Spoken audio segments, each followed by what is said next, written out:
Կարևորում եմ մի շատ կարևոր հանգամանք պետք է նկատի առնեն, որ ոչ միայն այս ընտրություններին, այս ամբողջ 7 տարիների ընթացքում եւ մասնավորապես այս ընտրությունների օրերին Սերժ Սարգսյանի հանգամանքը ինչ է արել Սերժ Սարգսյանը եւ մասնավորապես ինչ է արել ընտրությունների նախօրյակին։ Սերժ Սարգսյանը իր ամբողջ ռեսուրսով օժանդակել է, որ Նիկոլ Փաշինյանը անի այնինչ արեց։ Այս հանգամանքը ինտիմատիվ շրջանակները պետք է իմանան։ Եթե այս հարցում ճիշտ գնահատական չի դրվի, հերթական անգամ Սերժ Սարգսյանի նորից փորձեն ներգրավել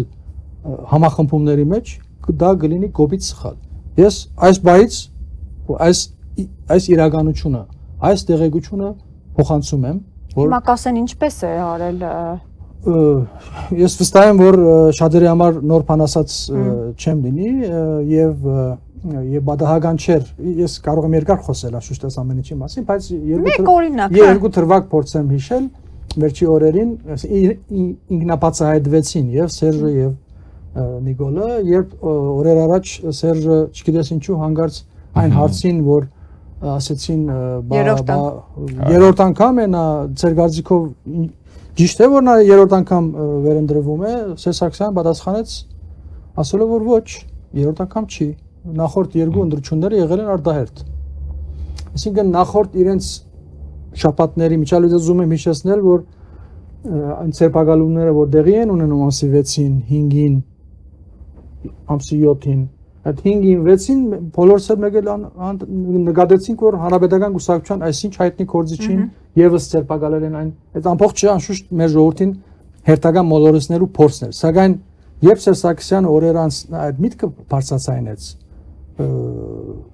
եւ Սերժը եւ Նիկոլը հասկացան, որ կարծես թե իրենց չի հաջողվել այս անգամ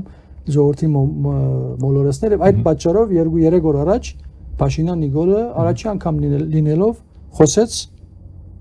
4-րդ գլխի մասին, հա, չէ, ասելով որ Սերժ Սարգսյանին եւս պիտի բաժենք եւ այլ։ Այսինքն շատ բարձունակ է ինքը ժամանակներ ամեն ինչ իր դեղն է տնելու, բայց այս անգամ ես մի տեղեկություն էլ ասեմ, Սրբազան շարժման խեղտողը եւ շեղողը Սերժ Սարգսյանն է եղել։ Այս անգամ մենք ամեն ինչ պիտի անենք, որ նա չհամարձակվի որևէ ցեվով ազդեցություն ունենա այս նոր համախմբման վրա։